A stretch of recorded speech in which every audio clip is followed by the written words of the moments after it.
Salut à tous, bienvenue dans notre émission, l'Observatoire actif. Ici, on a l'habitude d'aborder des sujets de la vie en général. Aujourd'hui, nous allons aborder le sujet de l'héritage familial. Donc, comment se comporter face à son héritage familial? Quand on parle d'héritage familial, c'est les choses, que ce soit comportementales, bien génétiques ou éducation, les idéologies, même religion qu'on a reçues de nos parents, indépendamment de notre volonté. C'est pas nous qui avons choisi, en fait. On l'a reçu directement. Donc, comment dealer face à ces choses-là? C'est ça notre sujet d'aujourd'hui. Donc, je me présente, moi, c'est Ledger, ou bien Léger si vous voulez, comme vous voulez. Et je suis avec mon grand dos, Monsieur Solomon, que je laisse se présenter davantage lui-même. Alors, je me présente à l'état civil, Solomon Nakoyon, TEFA. Nous sommes sur l'Observatoire actif. Oui. Ici, nous débattons des sujets sensibles ou, si vous voulez, très, très sensibles. Et je vais lui retourner encore la parole pour aller plus en profondeur dans le thème sur lequel nous débattons en cet instant. Ok, très bien. Alors, aujourd'hui, on a décidé de parler de l'héritage familial. Tout à fait. Donc, les choses qu'on reçoit de nos géniteurs, en tout cas de la famille générale, qui sont indépendants de nos choix. Du coup, quand on parle de ça, ça va dans plusieurs sens. Que ce soit, comme je le disais tout à l'heure, de la religion, des connaissances, bien, même par rapport au bien, genre Ou par rapport à encore la l'argent, façon de voir les choses dans la vie, Voilà. ses croyances. Et tout ça. Donc, en parlant de ça, moi, la question qui me vient, c'est est-ce que tout ce que nous recevons, naturellement, genre tout ce qu'on peut recevoir de la famille, est-ce que tout ça est bien pour nous à 100% ou bien il y a des choses qui sont bien, il y a des choses qui sont mauvaises et est-ce qu'on doit tout accepter et tout? Merci, Laguerre. Ouais. C'est une question tranchante. Hein? Nous allons nous efforcer d'apporter un peu de lumière. Ouais. Vous savez, il arrive toujours dans la vie d'un individu de ne plus accepter à un certain âge certaines façons que des personnes, notamment les parents. Ouais. Et vous m'avez posé la question de savoir est-ce qu'il faille tout prendre, tout emmagasiner Oui, voilà. ou mener quelque autre action outre prendre, Oui. sans poser de questions. Ouais. Moi, je vais dire que c'est carrément pas possible. Carrément pas possible parce que déjà, nous sommes en 2026. Ouais. Et quand nous prenons seulement nos gadgets, Oui.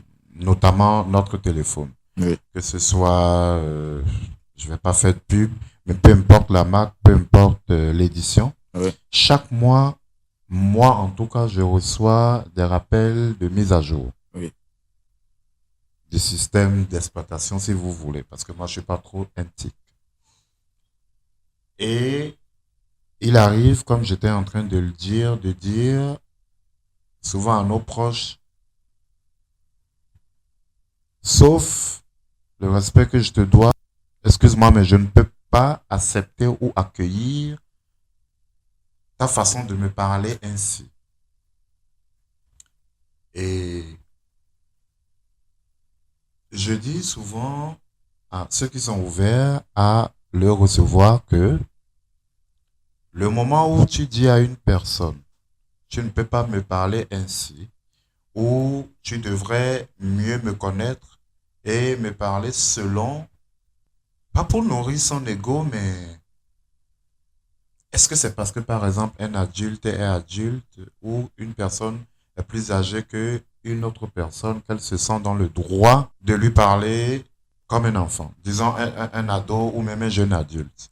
C'est pas évident parce que ça sert à quoi d'éduquer ton enfant, lui donner les armes, les outils nécessaires pour aller dans la jungle là-bas, mais de ne pas déjà lui montrer le goût de se faire respecter. Ça, c'est un schéma que nous retrouvons tous dans nos familles, notamment nos familles béninoises. Si je me concentre rien que sur Ouais. notre culture Oui. béninoise. Oui. Ah, c'est ton aîné, il a parlé et tu n'y peux rien, tu l'acceptes. Ah ouais? Ok. Qu'est-ce qu'on veut, qu'est-ce qu'on ne veut pas. Ce que nous avons acheté peut-être à 1000 francs il y a 2 ans, aujourd'hui, minima se retrouve être à 1500. Ouais. Et ça, c'est seulement 1 an, 2 ans. Dans 5 ans, dans 10 ans, qu'est-ce que ça va devenir?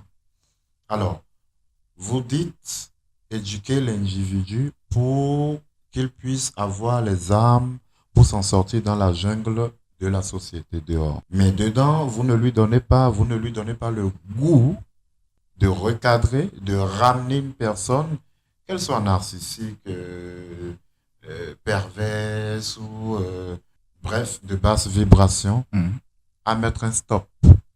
Parce que l'enfant n'a pas appris à mettre un stop. Mais dans le respect, bien sûr. Dans le respect total à un adulte qui peut-être a aligné les années, son corps a pris des coups, mais dont la conscience, la sagesse, voilà, est restée. Vous comprenez? Je comprends. Donc, si j'essaie de faire un récapitulatif Ok. ou de mieux comprendre, c'est Oui. que, en fait, ce qu'on constate souvent par rapport à nos familles, Mhm. c'est que il y a une forme d'omerta qui Ok. fait que il y a des règles qui sont établies et qui sont parfois restées dans le temps, qui n'ont pas pu se mettre à jour. Et en temps, je pense que c'est souvent même pour ils pensent faire bien, ils veulent toujours imposer ça à leurs descendants, Voilà. sans pour autant en tenir compte Du présent. du présent. Parce que ce que eux, ils veulent donner comme héritage, Oui. supposons que le parent ait 60 ans. Mhm. L'âge adulte, 20 ans. Ouais. Donc 40 ans. Mhm. Sérieux, un produit qui a 40 ans d'ancienneté, qui n'a jamais été mis à jour. Et donc, le problème qu'on constate souvent, c'est que vraiment, surtout dans nos sociétés africaines, encore peut-être précisément au Bénin, c'est que les parents n'acceptent pas vraiment ce mise à jour. Et parfois, on trouve que l'enfant qui refuse peut-être de se conformer est rebelle. Hein? est rebelle. Voilà. Et d'où tout part vraiment en couille. Ok, je vais juste illustrer ça comme ceci. Ouais. J'ai tout à l'heure donné l'exemple, n'est-ce pas, de nos téléphones, de nos ordinateurs, de nos gadgets. Oui. Mais j'ai update le gadget, j'ai update mon téléphone. Je n'ai Oui. pas changé de téléphone. Et dans notre capsule précédente, j'ai dit oui, il ne s'agit pas de jeter par-dessus l'épaule ce dont on a hérité. Oui, tu prends le tout, mais tu as eu la force, tu as eu la maturité d'aider un adulte à comprendre que toi aussi tu es devenu adulte. Oui. Mais cela devrait aussi permettre de savoir piocher ce qui sert et ce qui ne sert pas. Non, mais tu ne peux pas me demander, attends, parce que tu me sers une quantité de repas, tu m'imposes de tout manger. Non, mais gars, attends. Tu veux me nourrir, tu veux me faire plaisir ou bien tu veux me dominer, me manipuler, me bourroter, si je peux le dire. Tu es mon bourreau, tu n'es pas mon bourreau. Tu me proposes quelque chose. Et selon ce que moi je comprends du dehors là-bas, là, je choisis de prendre ou de ne pas prendre. Et il s'agit aussi du résultat. Quel résultat ça a apporté depuis 10 ans? Ta façon de voir les choses, ta façon de faire les choses. Je ne la juge pas. Mais qu'est-ce que ça a apporté? Moi, c'est le résultat qui importe chez moi. D'où je dis très régulièrement, allons à l'essentiel. Allons à l'essentiel. Donc, pour répondre finalement à cette question, il ne s'agit pas de prendre, il ne s'agit pas de rejeter. Il s'agit d'identifier les schémas qui ne nous aident pas à évoluer et à être une meilleure version de nous-mêmes. Et parmi les schémas, nous pouvons citer, je sais pas moi, un exemple simple, un enfant qui grandit et qui remarque que voilà, il ou elle a grandi dans une famille monoparentale. Oui. Et monoparental, les deux parents peuvent être là et ça peut sonner monoparental. Oui. Donc, cet individu, quand il a grandi, ainsi de suite, dans son subconscient, outre le fait d'avoir entendu dire que papa, maman et les enfants, c'est la famille, Mais dans son subconscient, va se dire, non, mais c'est possible, en fait, d'être une famille. Si, par exemple, c'est une femme, si je suis la seule parente de l'enfant, c'est une famille, ça me va, ça me suffit. Ouais. Mais ça ne permet pas donc de s'investir ou de mettre de l'énergie dans la concrétisation d'un couple pour l'équilibre. Parce que ça ne veut pas dire qu'un enfant né, enfin, qui a grandi dans une famille monoparentale n'a pas l'équilibre, non. Ouais. Puisque le divin, année-lumière d'intelligence devant nous, nous en venons, a mis en chacun de nous l'énergie féminine et l'énergie masculine. Ouais. Tu vois? Donc, une femme peut se retrouver dans la posture d'un homme. Un homme peut se retrouver dans la posture d'une femme. Ça ne fait pas d'un homme une femme, ça ne fait pas d'une femme un homme. Ouais. On parle d'énergie ici. Oui. Le corps est juste un véhicule, un contenant. C'est ce qui se trouve dans le verre qui importe. Oui. Voilà. Merci. Ok. Maintenant, du coup, est-ce que aussi, Oui. Okay. Parce que bon, ce qu'on remarque souvent, ou ce que moi je remarque souvent, c'est que la plupart du temps, il y a souvent cette ambiance conflictuelle entre les parents avec leurs descendants, souvent, sur beaucoup de points. Mais est-ce qu'en temps, il n'y a pas aussi des choses ou bien des schémas dans cet héritage-là qui, en temps, nous protège, ou bien en tout cas, qui va aussi dans le bien, dans notre bien? Tout à fait. Donc, comment savoir, du coup, savoir ce qui est bien, ce qui n'est pas bien? Comment je dealer avec ça, en fait?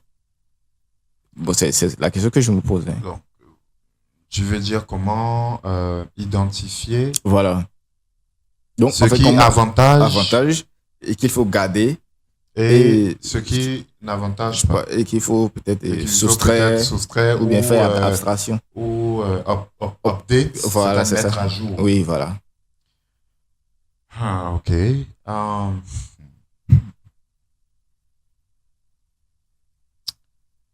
Vous savez, tous ces schémas-là, parce que quand on parle de schéma, ça veut dire que c'est préoccupant. Ouais. Si nous en parlons, c'est que c'est préoccupant. Oui, très bien. Je peux dire qu'aujourd'hui, nous avons une tendance en termes de relations où soit les individus n'arrivent pas à supporter la solitude, ou les individus ne savent pas comment s'en sortir financièrement. Oui. Ou voilà, je vais m'arrêter à ces deux exemples. Et c'est donc ces besoins-là que d'ailleurs, il ou elle pouvait s'apporter à lui ou elle-même, qui font que les gens se mettent, disons, en couple par besoin, pour ce besoin. Oui, je vois. Pas par choix. Oui. Pas par choix. Donc, quand ça a évolué, après, les choses ont changé. Les sentiments véritables qui devraient être le socle, la base de cette union et de cet engagement, ne l'ayant pas été, et cette relation s'étant ayant démarré un peu comme sur comme des châteaux de cartes ou de sable, avec le temps, ça va. Voilà. Et là, vous allez voir deux individus qui ne sont même pas comme des frères et sœurs. Deux ennemis qui se supportent. Deux ennemis qui se supportent. Bon, qu'est-ce que je vais faire? Rien ne l'attaque, rien ne le touche, rien ne la touche. Mais il aime beaucoup son enfant. Ok, je vais utiliser l'enfant. Et on commence par transmettre à l'enfant les blessures. Tristesse, on aurait voulu avoir une vie romantique, ça. Et d'ailleurs, c'est ça qui amène la majorité à penser que le mariage est une croix, est un sacrifice. Non, pas du tout. Le mariage est une amitié à vie, en fait. Attention, ce n'est pas une amitié de groupe. C'est vous deux contre 1000 autres personnes. Vous deux, vous êtes un. S'il y a deux autres amis, normalement, ça fait 3 amis. Il n'y a pas 4 personnes. Si le couple a 2 amis, ils sont assis peut-être en train de dîner ou de partager un verre, c'est 3 individus qu'on doit voir, pas 4. Alors, c'est donc pour dire que quand la relation n'est pas basée sur cette amitié-là particulière, la communication est C'est bizarre. presque impossible. Presque impossible. Parce que on prend l'exemple de se faire prendre en charge financièrement. Ouais. Oui, le gars avait tout, ils se sont mis ensemble et tout, et il n'y a plus rien.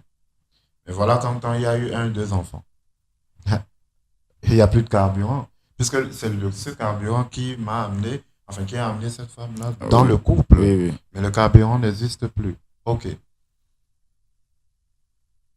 Elle s'est mise, ou il s'est mis avec la femme à cause d'une dépendance affective. Enfin, il n'arrive pas à se retrouver seul, à vivre seul, des trucs comme ça. OK. Il y a une bonne opportunité et l'autre disparaît, l'autre doit voyager. Pour le bien de tous en plus. Hein. Oui. Comment ça va se passer? Je suis sûr qu'une fois l'autre absent, l'autre va forcément vouloir combler en faisant, laisse chacun y répondre. Et donc, l'enfant copie toutes ces choses-là. Parce que oui, l'enfant est très intelligent. Un enfant est très intelligent. Tous les enfants sont super intelligents. Et il y a des enfants selon la période. Et l'enfant copie. Mais l'enfant copie, l'enfant va dehors, l'enfant voit autre chose. Ça, c'est la conscience. Mais dans le subconscient, c'est le subconscient qui, après téléchargement ou quand ça tourne un peu comme un moteur diesel, explose, qui vient dans la conscience et ce qui a été refoulé revient selon certaines situations et tout ce qui va avec. Et je l'ai dit tantôt, je l'ai dit, pardon, dans l'autre capsule, du moment où un individu dit à ses parents ou quelques membres de sa famille, please put some respect on my name.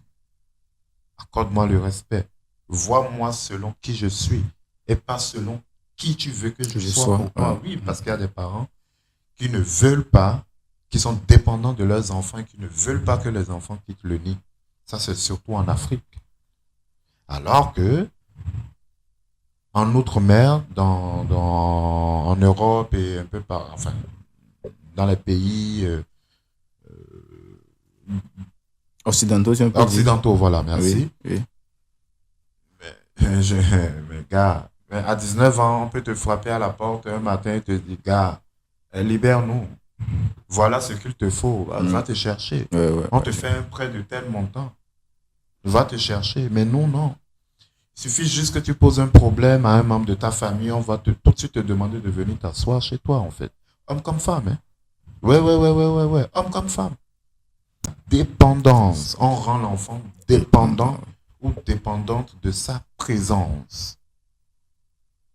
Et cet enfant encore plus, vu qu'on l'a calqué sur ce que je dis qui passe, quand l'enfant perçoit dehors, l'enfant vient faire le rapport ou connaître l'avis du parent qui a peut-être une perception de 30 ans d'ancienneté. Hein. Oui. Comment tu penses que je devrais? Je ne suis pas en train de dire qu'un parent ne peut pas se mettre à jour. Hein. Attention, oui, on a très vu bien. Des parents qui sont synchro avec leurs enfants de 20 ans et tout. Je sais de quoi je te parle. Et ça fait plaisir. Et je te dis, c'est une grâce, c'est une bénédiction pour cet enfant-là. De facilement pouvoir communiquer de toutes choses avec un parent qui n'est pas trop loin de la perception qu'il faut selon la période. Pas de façon de voir les choses de nos jours, non. Je parle de comment on pourrait voir les choses pour s'assurer une évolution. Je comprends très bien. Et attention, évolution, beaucoup pensent que l'évolution c'est de derrière vers le devant. Non, l'évolution c'est de la terre vers le haut. C'est en termes de vibration qu'on parle d'évolution. Parce que l'autre évolution, tu vas courir, tu vas tomber dans un trou. Mais si tu élèves tes vibrations, que tu les montes vers le Père, vers la source, comme un Père, il va t'accueillir. Et il va maintenant t'envoyer les idées, les inspirations, d'où je dis, la spiritualité te permet de te connecter à ta version véritable, parce que c'est cette seule version que le Père connaît, que la source connaît, que les ancêtres connaissent, que les forces de lumière connaissent, que les forces de la nature connaissent. C'est ce que tu as dit ou ce que tu es là-bas que eux ils connaissent. Donc, tant que tu n'es pas connecté avec cette fréquence que tu es, ça ne peut pas se faire. Donc, j'évolue. C'était juste une parenthèse par rapport à l'évolution. Donc, il faut d'abord par soi-même pouvoir choisir. Ok. Et maintenant, demander l'avis ou aller vers la sagesse d'un parent, d'un membre qui en temps aussi n'a pas dormi. Être sage, ce n'est pas être vieux jeu, non. Être sage, c'est avoir été capable donc de mettre en cage son ego et de partager avec la progéniture ses erreurs et les dire clairement et leur expliquer que je te le dis pour que tu ne prennes pas par là. Quand on doit parler de schéma, de ses parents qui se comparent à leurs enfants. Oui. Donc, qui crée une forme de concurrence. De concurrence. Non, on doit me voir moi avant de te voir toi. Reste tranquille. Mais ça sert à quoi au maître d'être tout le temps en face du public? Quel boulot, quel travail tu as fait? Montre-nous ton travail. Montre-nous le résultat de tes efforts. Montre-nous le résultat des boulots que tu as fait quand tu avais 30 ans. Et c'était des boulots que tu n'aurais pas choisis, mais à cause de la situation et voulant être un bon parent ou une bonne parent ou parente, je ne sais pas trop, tu as accepté de faire. Et parce que si tu fais de l'ombre à ton enfant c'est ton résultat. C'est vrai.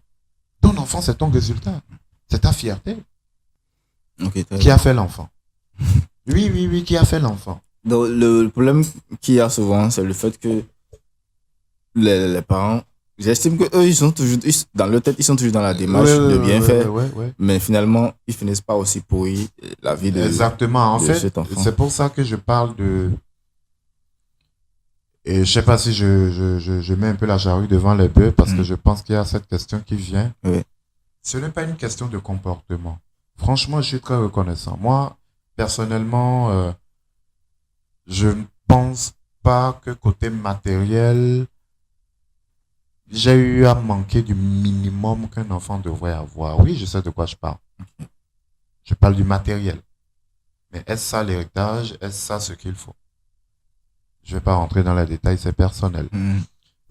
C'est l'intention qui compte. Oui, les parents veulent toujours bien faire. Mais à vouloir bien faire, ne pas vouloir faire ce qu'il faut pour bien faire, on finit par être toxique. Mais ce n'était pas l'intention. Et c'est là justement, puisque je l'ai dit que ça va venir, c'est là justement qu'il ne s'agit pas d'en vouloir à sa famille. Il ne s'agit pas d'en vouloir à la personne qui a transmis un héritage qui ne sert pas. Je ne parle pas d'un mauvais héritage, mais un héritage qui ne sert plus. Oui. Parce que les résultats sont là, en fait. Ne nous leurrons pas. Ce n'est pas ce qui est dit qui importe. C'est ce que chacun comprend. C'est pour ça qu'on dit souvent, je te laisse avec ta conscience. Non. On n'est pas là pour tirer. On n'est pas là pour tirer. Des fois, va dire son mensonge. Les gars va dire son mensonge. Mais il n'y a pas de souci. Il y a des gens qui, même si c'est un mensonge, vont dire non, ça, c'est pas un mensonge. C'est trop vrai. Oui. On n'a pas besoin du public. La vérité n'a pas besoin du public. Oui, c'est de ça qu'il s'agit. Okay. Merci. Maintenant, quand on arrive à se retrouver dans cette situation de famille ou bien d'héritage toxique, oui, toxique, en tant que fils ou bien en tant que fille, en tant qu'enfant, comment pouvoir s'en sortir ou bien s'en débarrasser ou bien s'en protéger pour pouvoir se lever? Voilà. Alors, d'abord, permettez-moi de mettre un peu plus de lumière sur le mot toxique. Ok. La toxicité, ce n'est pas la personne. Non, ce n'est pas l'individu qui est toxique. C'est le comportement de l'individu qui est toxique. Ok. Une bonne personne peut être toxique. Ah oui. Une personne qui a de bonnes intentions peut être toxique. Un petit exemple avant d'aller dans le vif du sujet, je sais de quoi on parle, comment se protéger des schémas familiaux hérités. Je n'oublie pas, j'en viendrai. Oui. Une bonne personne peut être toxique quand, par exemple, un parent qui a les moyens va offrir, par exemple, une moto dangereuse, une moto tentante. On en a vu l'histoire de Tiara dans les années 2000 ou dans les années 2000, oui, dans les années 2000, 2005, disons. Il y avait une moto nommée Tiara qui, voilà, quoi. Tu vois, il fallait une certaine dose de sagesse pour pouvoir rouler cette moto. Sinon, tu te laisses tenter tout de suite, ça t'entraîne. Qu'est-ce que le parent a voulu faire? Le parent n'a pas voulu faire mal à son enfant. Non. Il a voulu finalement, le parent est devenu toxique parce que le parent entend maintenant que l'enfant roule n'importe comment et met sa vie en danger. C'est un peu ça. Alors, quand on a compris que ces schémas-là ne nous avantagent pas, comment s'en protéger ou comment fonctionner, parce que tu ne peux pas dire, voilà, ce n'est plus ma famille, ce n'est plus mon père, ce n'est plus ma mère, ce n'est plus ci ou ça. Qu'est-ce que vous, en tant que parent, vous voulez pour moi? Oui, c'est ce que je veux savoir. Bon, la plupart du temps, ils veulent notre bien, ils veulent qu'on évolue, ils veulent qu'on soit bien dans la société, qu'on soit de bonnes personnes dans la société, je pense. Hein. Ils veulent que l'enfant soit une bonne personne, que l'enfant ait une certaine stabilité dans tous les domaines. Ouais. Mais quel est le résultat? Je ne dis pas qu'un parent ait manqué ou n'ait pas fait son boulot. Chacun a fait ce qu'il pouvait, honnêtement. Être parent, c'est le meilleur des boulots, mais c'est pas pour qui veut. Ouais, c'est pas facile non plus. Ouais. Ils ont fait ce qu'ils pouvaient. Mais passe la main. C'est ça la sagesse. Passe la main à l'élève. L'élève doit dépasser le maître, sinon le maître là ne mérite aucune reconnaissance. À souhait. Et c'est pour ça que tout à l'heure j'ai parlé d'ego. L'ego est ce qui est au centre de toute chose. Nous menons tout ce combat. J'y suis aussi. Oui, il y a eu de ces situations où tu prends un bon coup de respiration, tu te dis, c'est pas moi, hors de moi, quoi. Qu'est-ce que vous voulez pour moi? Vous voulez que je réussisse. D'accord. En temps, tu es devenu adulte. Tu es focus. Tu sais où tu vas. Oui. On prend l'exemple. Si tu gagnes, par exemple, que 50 000, je pense qu'avec 50 000, il y a même des pères de famille qui gèrent 50 000. Maintenant, toi, je vais prendre des célibataires. Ceux qui n'ont pas encore de charge ou quoi que ce soit. Voilà le schéma des individus qui t'entourent. Tu n'as pas le droit de les changer ou de leur imposer ta façon de voir le monde et de voir les choses. Même si ta façon de voir les choses, tu sais ce que ça te rapporte. Que ce soit matériellement, que ce soit émotionnellement, tu sais ce que tu y trouves.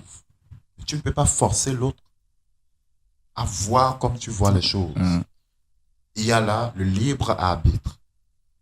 L'autre a le droit d'aînesse et le libre arbitre. Toi, tu as seulement le libre arbitre. Et c'est le droit de tout un chacun de nous, d'où nul n'est au-dessus de la loi. Tu as le droit de choisir, tu as le droit de prendre, tu as le droit de refuser, tu as le droit de dire oui, tu as le droit de dire non. Tu n'es pas paresseux. On te dit, ok, si tu veux rester dans cet environnement, voilà comment tu dois marcher.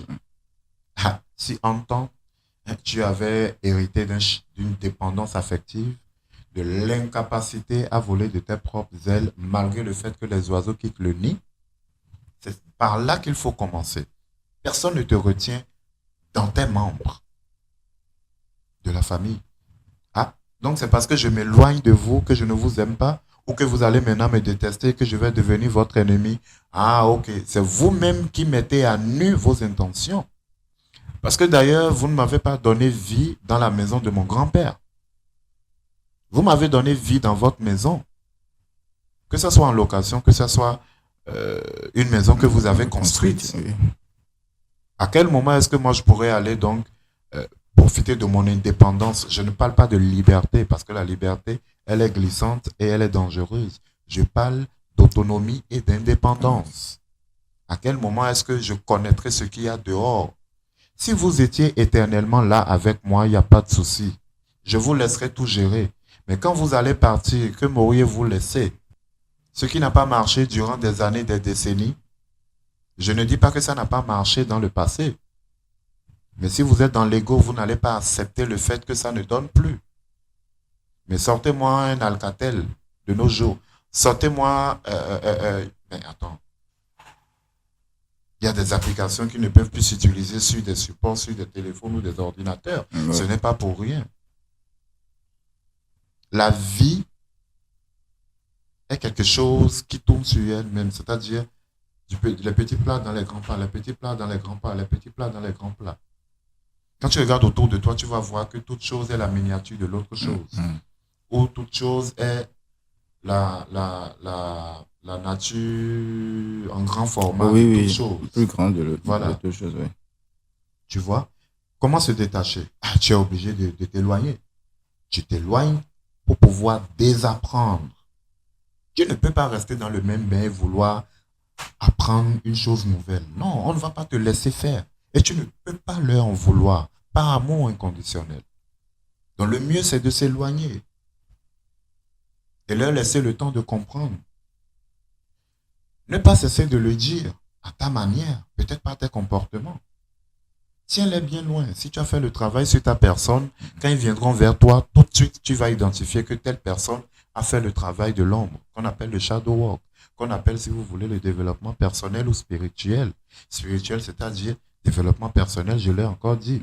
Développement personnel est dit dans les bureaux, dans le domaine classique, si vous voulez, ou professionnel. Mais ce n'est pas différent du shadow work, ce n'est pas différent du développement spirituel, parce que nous sommes des êtres spirituels expérimentant le physique, en fait. Et il faut avoir, voilà, oui. Il faut pouvoir prendre sur soi. Prendre sur soi et pouvoir se gérer oui. Avant de vouloir dire, se départir de quelque chose qu'on ait entre-temps reçu, mais qu'on reconnaît au fond de soi que cela ne nous sert pas. Que ce soit dans la vie amoureuse, que ce soit dans la vie professionnelle, que ce soit dans les finances. Crois-moi, c'est un héritage que tu prends. Et si tu ne l'identifies pas, tu vas reproduire la même chose, ça ne va rien donner. Et c'est là que tu vas voir qu'on dit souvent, oh, ceux-là, dans leur famille, c'est rare que tu vois telle personne qui a eu tant. Oui, ce n'est pas... Regarde, tu peux avoir une centaine de personnes derrière toi qui ne l'ont pas fait. Ça peut commencer par toi. Oui. Donc, bon, il faut vraiment pouvoir se détacher, faire un travail sur soi et pouvoir maintenant installer un nouveau logiciel avec lequel on pourra affronter les choses qu'on a envie de faire, d'accomplir dans notre vie et ainsi de suite. Maintenant, est-ce que souvent, on remarque que quand tu arrives à atteindre ce niveau et que vraiment tu arrives à t'épanouir, tu deviens quelqu'un, il y a aussi ce retour souvent de la famille, mais bon, les gens avec qui, les gens de ta famille avec qui tu n'étais pas vraiment en bon terme. Et parfois aussi, ça crée un peu des discussions houleuses ou bien, en tout cas, ça ramène encore à d'autres problèmes, si je peux dire ça. Dans ce cas, comment pouvoir gérer aussi ce côté-là? Alors, tout à l'heure, j'ai parlé d'accomplissement. Ouais. Comme j'aime toujours le faire, c'est-à-dire mettre la lumière sur ce mot. L'accomplissement n'est pas matériel. L'accomplissement, c'est soi d'abord. Okay. La paix intérieure, en fait, c'est le meilleur accomplissement qu'un individu puisse ça avoir, devrait être le but ultime. Ou s'offrir dans cette dimension 3D avant de passer de l'autre côté. Vous m'avez demandé comment agir quand ces membres de la famille reviennent vers soi pour ci ou ça. Ouais. Allons un peu dans les écritures sacrées. Ouais. Quand on a dit au maître Yeshua Mashiach, maître, il y a ta mère et tes frères qui sont dehors et qui voudraient te voir. Il a répondu, je réponds à ma manière, mais Oui, oui. le sens est là. Oui, il faut paraphraser. Voilà, je vais paraphraser. Oui. Il a dit, mais qui sont ma famille, qui sont ma mère et mes frères? Si ce n'est ceux qui ont le temps et qui ont donné de l'importance à ce que je dis, ce que je fais, qui ne vient pas de moi, mais du Père que nous avons tous en commun. Ouais. Même les jumeaux sont nés l'un après l'autre. On n'a pas encore entendu que une mère a donné naissance à 2 bébés en même temps. Non. Ce n'est pas pour rien, frère. Oui, ce n'est pas pour rien. C'est parce que tu as ta vie. Tu as ta vie. Il est aussi dit dans les Écritures, si c'est un membre de ton corps qui t'empêche de savoir qui tu es ou ce que tu es censé faire sur cette terre, coupe ce membre-là. Ça, c'est une parabole. Mais quand on dit membre, revenons en français. Pourquoi est-ce qu'on n'a pas dit personne de ma famille et qu'on dit membre de famille? Ouais. Et pourquoi est-ce qu'on appelle les 2 mains et les 2 pieds les membres du corps? Oui. De quel membre parle-t-on alors? Quel membre il faut couper? Selon le thème de cet instant. Quel membre il faut couper? De la famille. Oui. Mais quand on dit couper, ce n'est pas couper, prendre couper ou bien se laver les mains de ces membres de famille. Non, ouais. mais c'est se protéger en fait. Oui, c'est une pilule amère. Hein. Non, c'est une pilule. Attends. Oui, c'est une pilule amère, mais c'est le prix à payer. Parce que eux-mêmes ne comprennent pas ce qu'ils font. D'où j'ai dit tout à l'heure, ce n'est pas la personne qui est toxique, mais c'est que la personne ne sait même pas que les actions posées malgré l'intention sont en train de créer des dégâts. Ouais, je vois. Donc, tout est question d'équilibre dans la vie. Parce qu'un individu, je suis sûr que parmi la communauté, quelqu'un va dire, mais tout à l'heure, vous avez dit que c'est l'intention qui compte. Mais là, à vous entendre, il faut comprendre que c'est l'action qui compte. Ouais. Oui. L'intention et l'action, en fait, doivent être synchro. Oui. Et qui dit action, parle bien sûr de sagesse, parce que toute action, avant de la mener, il faut réfléchir. Ouais. C'est ça, en fait. C'est ça la nuance. Et donc, leur accorder le temps, s'ils veulent ou pas, de comprendre de quoi il s'agit, ou s'ils ne sont pas trop dans l'ego, de te prendre comme exemple et de savoir que s'il a pu, c'est que je peux. Alors, se protéger de ces membres de la famille-là, c'est le message à envoyer. Oui, parce que c'est clair qu'entre-temps, l'individu l'a dit par les mots. Mais on n'a pas voulu comprendre. Et c'est ça d'ailleurs qui a amené cet individu à malheureusement et malgré lui se couper. Très bien. J'aimerais bien aborder cet aspect-là aussi, où quand on parle de la famille, à un moment donné aussi, on se rend compte que c'est pas forcément les liens de sang ou bien génétiques, et que parfois, on peut banalement trouver une autre famille à l'extérieur et qui nous accueille et qui va dans le même sens que nos idéologies ou notre direction, avec qui tout se passe bien. Et du coup, est-ce que en ce moment-là, on peut parler d'une famille, ou bien j'aimerais bien comprendre ce côté-là où il y a les liens de sang, de famille, et aussi les liens d'âme. D'âme, bon, voilà. Les liens d'âme. Ouais, si on peut appeler ça comme ça. Tout à fait. Alors, j'ai vraiment apprécié le fait que tu aies parlé de la famille de sang, mais la famille d'abord, c'est pas forcément le sang. Ok. Non, c'est pas le sang. C'est pas le sang qui fait la famille. Ça n'a jamais été le cas d'ailleurs. Ce n'est pas que cela l'était de nos jours, cela ne l'est pas. Non. Il faut comprendre la nuance. Ce que je suis en train de dire est que le sang seul, le lien de sang seul ne fait pas la famille. Attention, je ne dis pas que le sang ne fait pas la famille. Ok. Le lien de sang seul ne fait pas la famille. Parce que qu'est-ce que tu appelles une famille? La famille, c'est un ensemble, c'est-à-dire c'est une communauté où tu te sens en sécurité. Ok. un groupe de personnes parmi lesquelles tu te sens en sécurité. C'est ça la famille. Ce n'est pas père, mère, oncle, tante. Non, non, ce n'est pas la famille. Enfin, ça c'est ma vérité. Oui, Et aussi, ce n'est pas pour rien qu'on peut se faire adopter. oui, c'est vrai.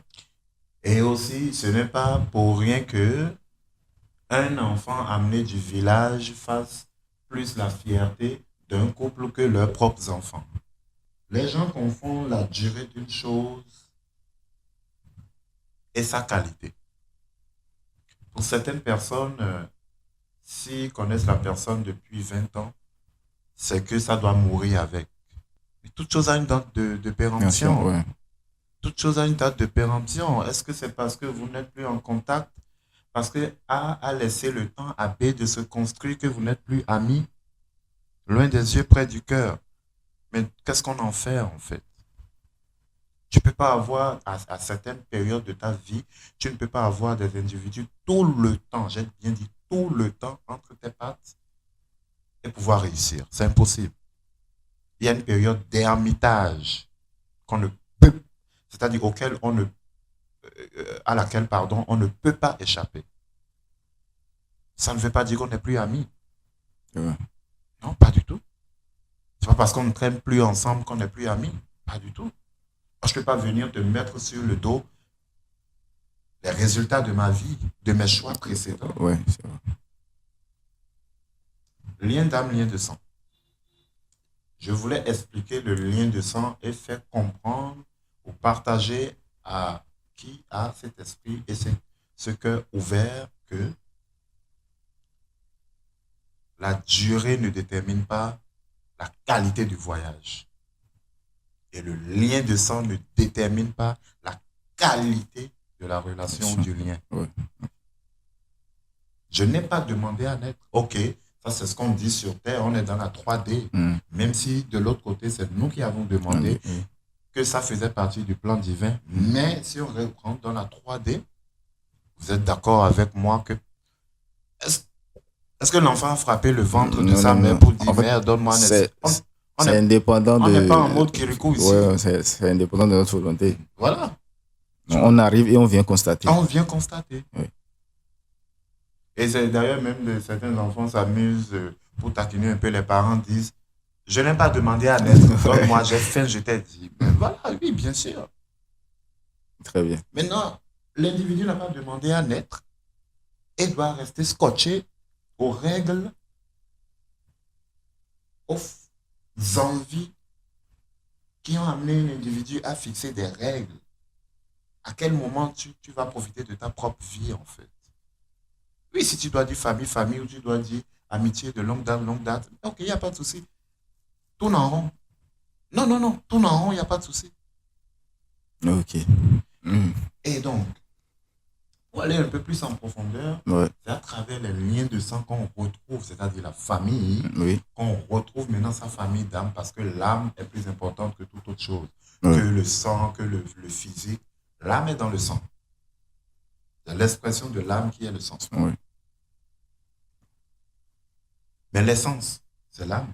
Oui. Le sang, c'est ce qu'on peut toucher. Oui. Et c'est pour ça que les sacrifices se font. Parce que c'est là se trouve toute la chose, toute l'énergie vitale de toute chose qui respire ou qui vit sur cette terre. C'est vrai. Alors, ce lien, quand tu nais, c'est un peu comme si tu arrivais à l'aéroport. Quand tu arrives à l'aéroport, tu fais quoi? Tu ne dors pas à l'aéroport, non? Non. Tu cherches ton domicile. Oui. Si c'est que tu as pris l'avion pour aller visiter de la famille dans le pays, quand tu descends de l'aéroport, tu vas maintenant dans voilà. Rapprochez-vous du micro. Okay. Quand tu descends à l'aéroport maintenant, tu vas dans ta maison familiale. Oui. C'est pareil. Tu descends à l'aéroport, qui est cette terre. L'avion, c'est ta famille de sang. Oui. Et là, maintenant, tu dois retrouver ta famille d'âme. Ta famille d'âme peut être ton pote. Ta famille d'âme peut être ta meilleure amie. Ta famille d'âme peut être ta secrétaire à qui tu te confies. Écoute, je ne te parle pas des secrétaires qui sont les co-épouses de trucs là. Non, je parle ou ton collègue, disons les choses comme ça. Moi, il y a même des gens qui se confient banalement à leur chauffeur ou des Oui, trucs oui, comme ça. oui, oui, oui. C'est-à-dire, un individu même qui est à ton service peut faire partie de ta La famille famille d'âme. d'âme. Et on appelle ça un contrat d'âme. Mais malheureusement, la masse se réfugie, c'est-à-dire reste dans sa zone de confort Oui. familial. Et même si c'est mal, même si ça fait mal, même si c'est dur, c'est lourd, ils préfèrent rester dans ce cercle familial-là. Non, si vous avez quelque chose que je trouve normal et tout, il n'y a pas de souci. Mais ne me demandez pas de faire un sacrifice. Oui, s'il faille 100 francs et que les 100 francs ne sont pas un sacrifice pour moi, oui, je vais le faire au calme. Parce que l'amour inconditionnel est toujours là. Ouais. Mais croyez-moi, je peux dire oui aujourd'hui, demain, je peux dire oui pour une chose X, et demain vous m'amenez une chose Y que vous jugez plus importante que la chose X. Et pour la chose Y, je me réserve le droit de dire non, je ne suis Oui. pas disponible financièrement, je ne suis pas disponible physiquement pour me pointer. Oui, oui, oui, bien sûr. Parce que vous ignorez les conditions dans lesquelles je suis Oui. ou j'étais pendant que votre demande me soit Parvenu. parvenue. Ouais. Je comprends très bien. Ça, c'est être souverain. Être souverain, ce n'est pas être rebelle. Être souverain, c'est que quand tu regardes au fond de toi et que ce n'est pas une chose qui va égayer, qui va te mettre du baume dans le cœur, tu n'es pas appelé à le faire, tu n'es pas forcé de le faire. Maintenant, quand on vient t'exprimer une demande, est-ce que ces individus méritent ton énergie? Est-ce que le comportement de ces individus, est-ce que quand tu t'es départi, quand tu as pris ta liberté avec les bonnes intentions, ils t'ont laissé t'envoler ou on t'a vu comme un ennemi, on a essayé de te mettre les bâtons dans les roues et comme ça n'a pas marché maintenant, on essaie de rendre invisible cette page-là où on t'a attaqué, ça n'a pas marché et on revient en tant que famille. Oui, on est fait de chair, ils vont essayer. On essaie toujours, et pardon, je ne parle pas de tous les membres de la famille. C'est ça un autre point qui est délicat. Mais est-ce qu'il faille tout le temps faire une précision? Il y a une exception à toutes les règles. Oui. Tu vois? Quand on dit la famille, ce n'est pas tu prends tout le monde dans le même sac. Non, pas du tout. Mais si la majorité est ça, que tu veux t'exprimer comment? Tu ne vas que t'exprimer comme ça. Oui. De toute façon, quand on veut Et aborder désolé, un sujet, voilà, on prend, on généralise. oui, on prend la Voilà. globalité. Ouais. C'est vrai. Et ceux qui ont un peu de sagesse, et le courage et la même souveraineté que toi vont oser venir te poser des questions. Ouais. Oui, bien sûr. Mais si personne ne pose de questions, ça veut dire qu'ils ne disent mot consent. Ils sont d'accord avec la masse. C'est tout simple. Ouais. Oui, si ton comportement étonne quelqu'un et qu'on te connaît respectueux, qu'on te connaît très famille, ah, mais si on t'aime vraiment, on ne va pas vouloir que tu sois dans cette posture. Dans cette posture, on va vouloir régler les choses avec une bonne intention. On va te demander, mais quelle est ta version des faits? Oui, parce que crois-moi, quand tu vas prendre certaines décisions, oui, on va vite se dépêcher d'aller donner une première version là-bas. Oui. Et c'est dommage et c'est malheureux. Ok. Vraiment, merci beaucoup. Je pense qu'on a eu une très belle discussion, très profonde. Très profonde, hein, parce qu'on a abordé des sujets parfois un peu tabous. Oui, bien sûr. Et c'est le tabou qui fait que les gens ont le mal-être au fond d'eux-mêmes et ne voient pas le parc d'attractions dans lequel nous sommes, qui est la Terre, quoi. Voilà. Ok, donc je pense que pour aujourd'hui, on a fait le tour. D'accord. On va s'arrêter là. Merci à tous ceux qui nous ont suivis. Et n'hésitez pas à partager, à commenter, même à poser des questions au cas où vous avez des zones dans la prochaine capsule. Exactement. Donc, on va s'arrêter là et on se dit à la prochaine. Merci bien. Ouais.